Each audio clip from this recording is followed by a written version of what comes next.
વડોદરા શહેરમાં ધોધમાર વરસાદ, ગાજવીજ સાથે વરસાદ વરસ્યો છે વડોદરામાં. શહેરના છાણી, સમા, નિઝામપુરા, ફતેગંજ, સયાજીગંજ, ગોરવા, સમતા, અકોટા, માંજલપુર, આજવા રોડ, વાઘોડિયા રોડ સહિતના વિસ્તારોમાં વરસાદ વરસ્યો. છેલ્લા કેટલાય દિવસથી જગતનો તાત ખેડૂત પણ વરસાદની રાહ જોઈને બેઠો હતો. ત્યારે વરસાદ વરસતા શહેરીજનોને ગરમીમાંથી રાહત તો ખેડૂતોને પણ વાવણી લાયક વરસાદ મળ્યો છે, જેના કારણે ખેડૂતોમાં પણ ખુશીનો માહોલ જોવા મળ્યો છે. વડોદરાના અનેક વિસ્તારોમાં ધોધમાર વરસાદ વરસ્યો છે. સમી સાંજે વડોદરા શહેરમાં સાર્વત્રિક ધોધમાર વરસાદની શરૂઆત થઈ ચૂકી છે. આપ જોઈ શકો છો કે અત્યારે ભારે પવન સાથે વીજળીના કડાકા સાથે ધોધમાર વરસાદ વરસી રહ્યો છે. રોડ ઉપર પાણી જોવા મળી રહ્યા છે. પાણી ભરાવાના ધીરે ધીરે શરૂઆત થઈ રહી છે.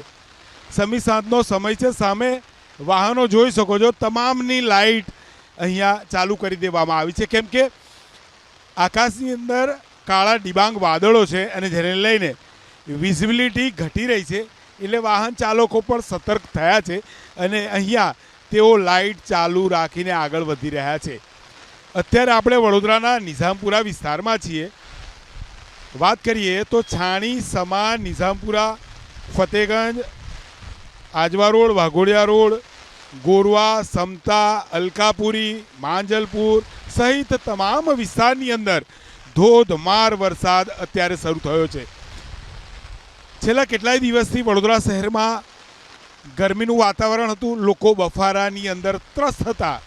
ખેડૂતો પણ જે વરસાદની રાહ જોઈ રહ્યા હતા તે વરસાદ વરસી રહ્યો નહોતો, પરંતુ હવે વરસાદનું આગમન થયું છે. હવામાન વિભાગની પણ આગાહી છે કે આગામી 31 તારીખ સુધી વરસાદ પડી શકે છે અને અહીંયા તે જ રીતે વરસાદ જોવા મળી રહ્યો છે.